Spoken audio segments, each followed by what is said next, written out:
Okay, ang topic natin ngayon ay ito. Hindi magiging snake. Okay, ito lang po ang napagtanto ko sa buhay-buhay po. Huwag mong intay yung masabihan kita ng basasaba! Hindi. May mga kaibigan talaga tayo na neglected when you needed the most. Sobrang OA mo. Talaga. Self. Hindi, correct me if I'm wrong, pero yung iba, hindi ko nilalahata, yung iba, baka maganto kita.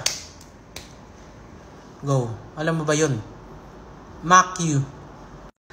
Pag may gusto tayo o may crush tayo, di ba? Pag ganun tayo syempre sasabihin natin sa kaibigan natin, "Ti, crush ko yun, ti!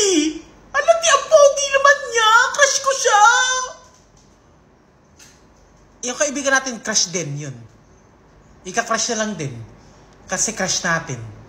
Tapos sila pa yung magiging jowa ngayon. Aray ko. Pero hindi naman lahat. Kasi baka sabihin nyo na naman na, parang, ay, ano ka, ganito ka, ay, ganito ka. Oo, wag na magkwento. Tapusin na lang to end. Charis. Lalo na ito ha.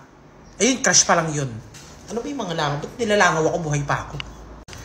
May mga kaibigan tayo na pag may jowa tayo, or experience lang din to kasi sa iba kong friends nangyayari din to.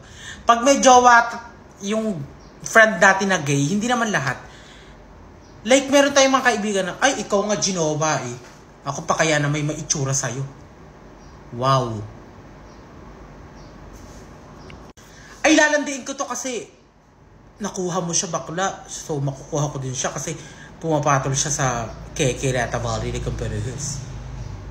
Pero ang kagandahan naman, may mga lalaki naman na parang, kahit landiin mo ako, dito lang ako kasi I love that. Hindi. Pero may mga lalaki din talaga na matigas yung face na parang pag nilandi, na hindi nyo ba naiintindihan nyo naman, di ba? Ulitin ko nga.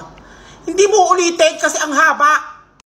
Bakit ka nagagalit? Hindi ako nagagalit. Tapusin mo na kasi anong oras na? 2 minutes na yan. Bakla ka. Oo, bakla ako. OE. Puta. Go. At sobrang nakaka-proud yung mga lalaki na parang kahit, syempre, yung jowa nila, Kekereta Valley de Camperos sa video. Tapos pag nilapitan sila ng friend na mga agaw, ay hindi sorry pas sa'yo. Ito ang para sa'yo. Doon! So far away. Ganon. Sobrang perfect nyo. Pero may mga lalaki din naman na matigas yung face na parang pag nilandi sila na, lalo sa mga inuman, ay, sinigirin ang harot. Puta talaga. Pag ganun yung eksena, actually, tigilan nyo na yung lalaki or tigilan nyo na yung kaibigan nyo din.